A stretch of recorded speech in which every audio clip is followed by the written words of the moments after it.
Hello, folks. Here's a little from Junior Miles and the Junkman. When we moved a mile down the road from the small white house on Riverside and into the double-wide trailer on the grounds of my father's junkyard, the kids had at me about that, too. You couldn't get any lower than living on Riverside. Half the houses had been boarded up since the factories closed, and the river that ran behind Broadway smelled like rotten eggs. Leave it to my father to find a way to set us even further down the social ladder. Why'd we have to move here, I asked him. Opportunity, he said, smiling like he inherited a gold mine. Mama nodded, agreeing with me. Why, she whispered. You'll see, he said. Wait until the junk starts turning more profit. We're busy taking in right now. I wondered when we'd be busy moving the junk out. It seemed like that was the way you made money.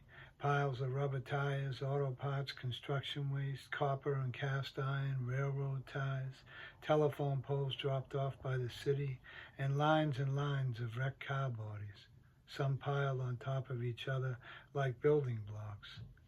And none of it went anywhere. My father was the proud owner of 40 acres of contaminated rock-filled soil, covered by every imaginable piece of junk known to mankind, all piled in sections to the sky like giant metal teepees. God doesn't make junk, Junior, he said to me often. Everyone has a purpose. And when you find yours, you'll be worth $1 million. I always believed what my father told me. Never once in 12 years did I ever have a reason not to believe him. Not even when that masher and crane sat quiet and the yard did nothing but pile up more junk. I believed him when he flipped pancakes one at a time on our little stove, pointing the spatula at me and saying, "These will put meat on your bones." I believed him when he told me I was destined for wild adventure, or when he was soothing the wounds of another day at school with his promises of great things for me. I believed him when he held my face in his rough hands, telling me that he'd always be there for me.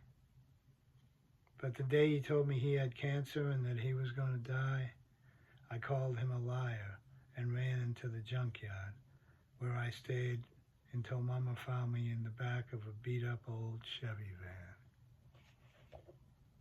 Thanks for listening.